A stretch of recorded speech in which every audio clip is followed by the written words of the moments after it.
Chers téléspectateurs, chers auditeurs, dans le cadre de nos émissions La Manne du Ciel,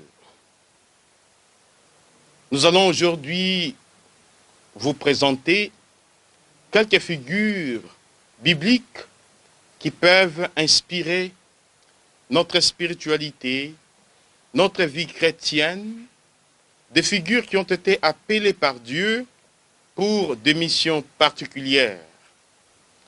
J'aimerais dans un premier temps commencer avec la figure d'Abraham. Vous savez très bien que l'histoire du salut a commencé par cet homme qui ne connaissait pas Dieu.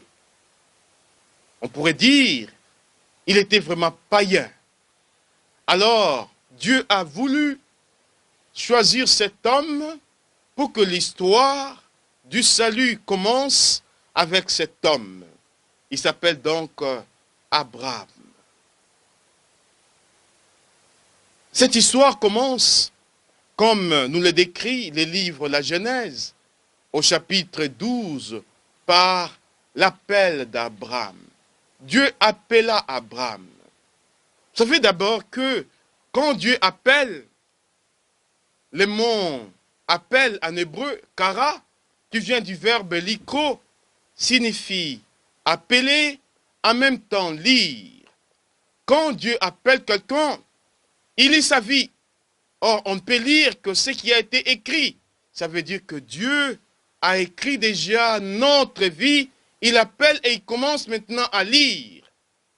Quand Dieu appelle quelqu'un, il le marque de ses empreintes divines. Il pose la main sur cette personne devient inouïe. Il est pourvu de la personne, de la grâce même de Dieu. Dieu commence par appeler Abraham en lui disant, quitte ton pays, quitte ta parenté, va vers le lieu que je t'indiquerai.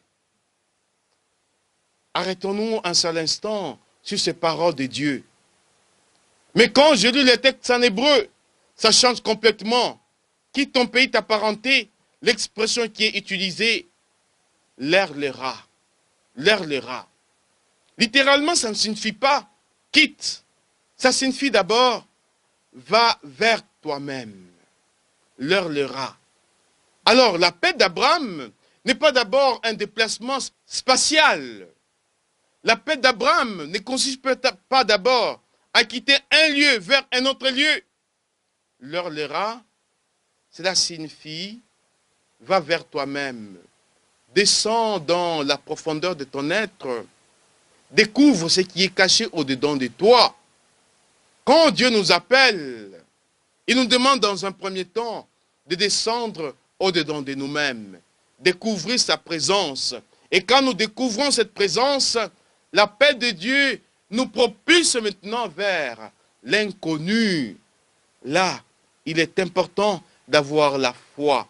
Va vers les lieux que je t'indiquerai. Le mot lieu en hébreu, c'est makom. Makom renvoie toujours à la personne de Dieu. Quand Dieu nous dit, va vers le lieu, ça suppose que là où il nous invite, il est là présent et il nous attend. Makom, qui signifie en même temps les lieux où Dieu est en hébreu. Va vers les lieux que je t'indiquerai. Abraham va commencer cette démarche dans la foi, ce déplacement dans la foi. Il ne connaît pas les lieux où il va, mais dans la foi, il se laisse alors conduire par la main de Dieu. Ta main me conduit, ta droite me saisit. Au 17e chapitre, nous voyons que Dieu, ayant appelé Abraham, lui fait des promesses. Des grandes promesses. Pour que ces promesses s'incarnent dans la vie d'Abraham, il y a un événement qui va se passer dans la vie d'Abraham. Au chapitre 17, nous voyons déjà les changements des noms d'Abraham. Dieu dit, tu ne t'appelleras pas Abraham, mais tu t'appelleras Abraham. Alors, j'aimerais faire avec vous une gymnastique en hébreu pour voir qu'est-ce qui change dans la personne d'Abraham? Quel est le changement de ses noms? Qu'est-ce qui change exactement? Abraham s'appelait Av. Les changements, Abraham va maintenant s'appeler Avraham. Quand j'ai traduit de l'hébreu en français, Abraham va s'appeler père de peuple. Abraham devient le père de peuple. Avraham, Haham, ça signifie peuple. Il y a une lettre qui s'est ajoutée sur le nom d'Abraham. Cette lettre, en hébreu, s'appelle les He. He. Quand tu prononces cette lettre, il y a les souffles qui sortent de ton être.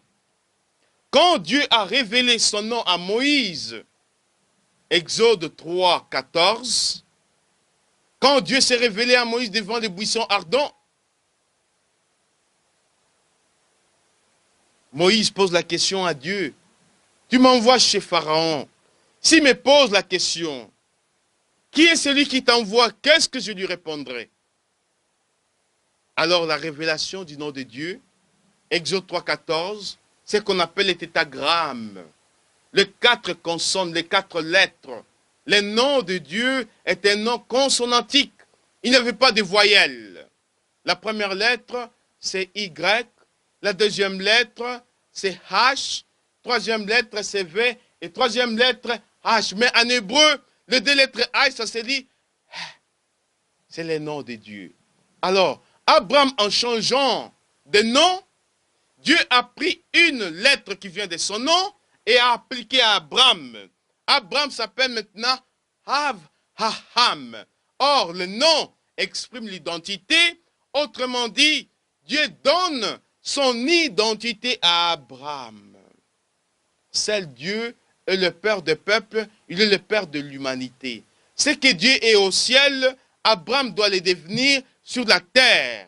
Abraham doit être le représentant de Dieu sur la terre. C'est pour cela qu'il y a donc les changements de nom.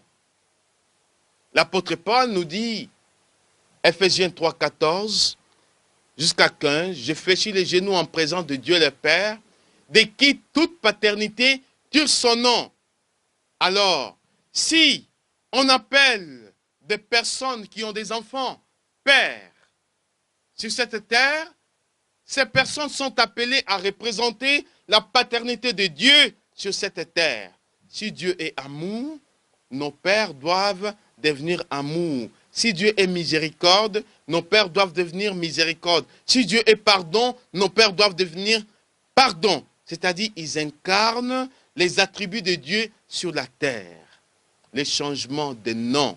Alors, Abraham est appelé maintenant à devenir Avraham, le père de peuple. Nos Bibles ne traduisent pas le père de nation, mais la tradition littérale, c'est père de peuple. Vous voyez, dans la constitution dogmatique Lumen Gentium, l'Église est définie comme le peuple en marche. Nous voyons déjà que le père de l'Église, c'est avant tout Abraham, le peuple en marche. Alors si Abraham est le père de peuple, or c'est ce peuple qui est appelé à marcher vers le royaume. Dieu dit ceci à Abraham, je bénirai ceux qui te béniront. En toi seront bénies toutes les familles de la terre. Alors Dieu demande à Abraham, lève les yeux, regarde le ciel. Le ciel était tellement étoilé, il y avait beaucoup d'étoiles. Dieu lui dit, commence à compter ces étoiles. Peux-tu les compter? Alors Dieu dit, ainsi sera ta descendance. Et Abraham crut en cette parole, cela lui a été compté comme œuvre de justice. Pour que les promesses de Dieu s'accomplissent, il fallait maintenant que Abraham mette au monde le fils de la promesse. Là, nous sommes au chapitre 22. Nous voyons la naissance d'Isaac.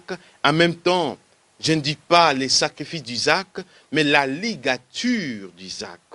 Isaac n'a jamais été sacrifié, mais il a été lié. C'est la ligature.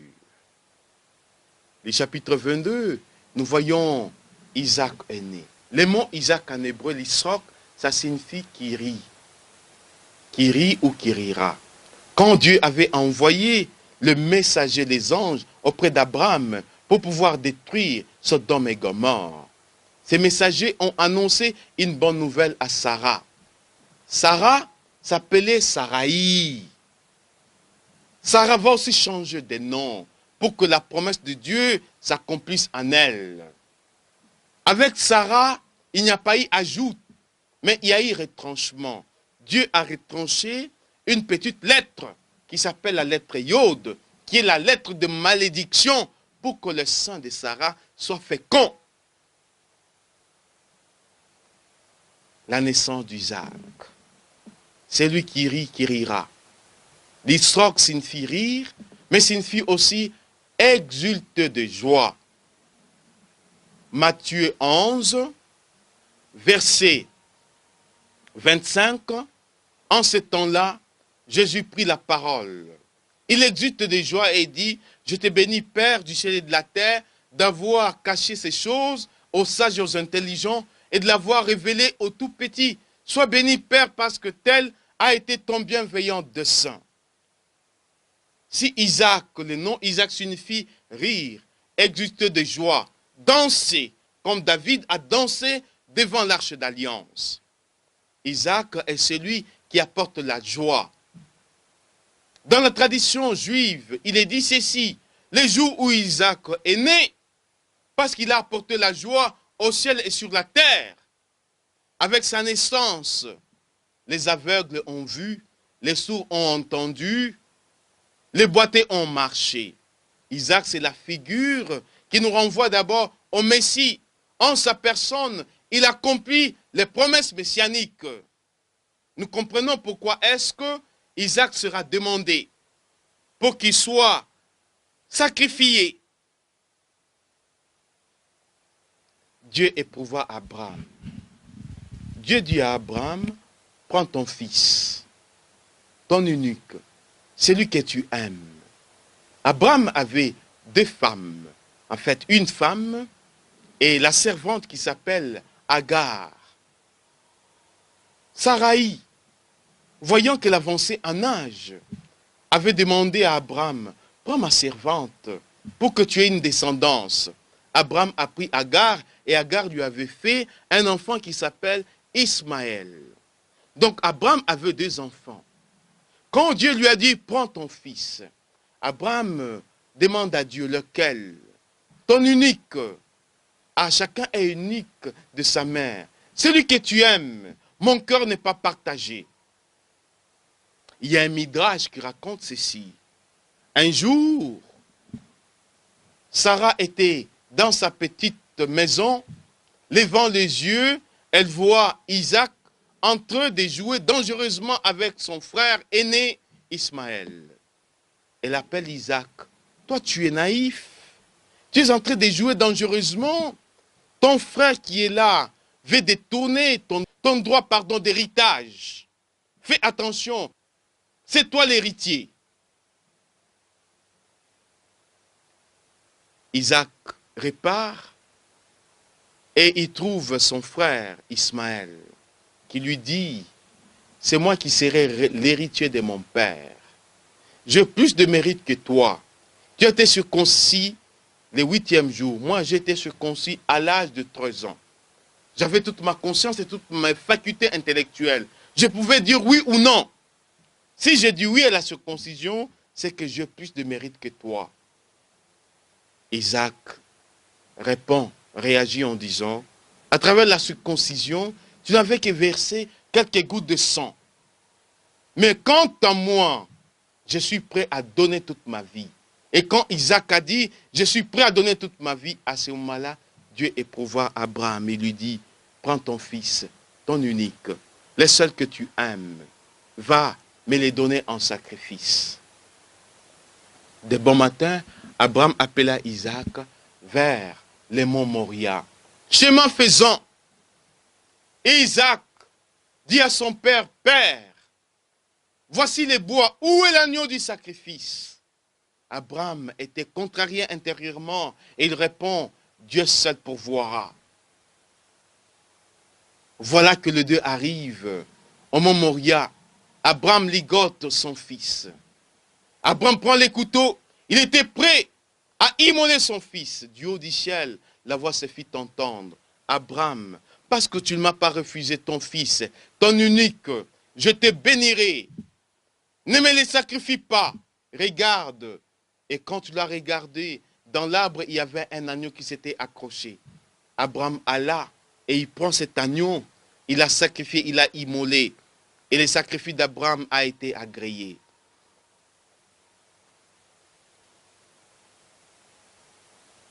Bien-aimés, à travers la figure d'Abraham, nous découvrons dans notre vie que l'appel de Dieu est beaucoup plus grand, plus profond que toutes les difficultés que l'homme pourrait rencontrer. Quand Dieu appelle, il marque un être de ses empreintes divines. Il devient un sacrement de Dieu, un signe visible de la présence de Dieu. Quand Dieu appelle, il donne. Il rend notre vie pastorale beaucoup plus féconde. C'est la naissance d'Isaac. Alors, il nous bénit pour que ceux qui suivront notre appel soient aussi bénis. Ceux qui bénéficieront de l'appel qui repose sur nous soient aussi bénis. En toi seront bénies toutes les familles de la terre. Que le Seigneur notre Dieu vous bénisse. Que l'appel qui repose sur vous soit fécond. Vous avez été appelés afin que vous soyez aussi appelants. Au nom du Père et du Fils et du Saint-Esprit. Amen. Jésus, agneau de Dieu, digne es-tu de recevoir honneur, puissance et gloire, la majesté, la victoire, digne es-tu de recevoir notre amour, notre adoration.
Jésus, agneau de Dieu,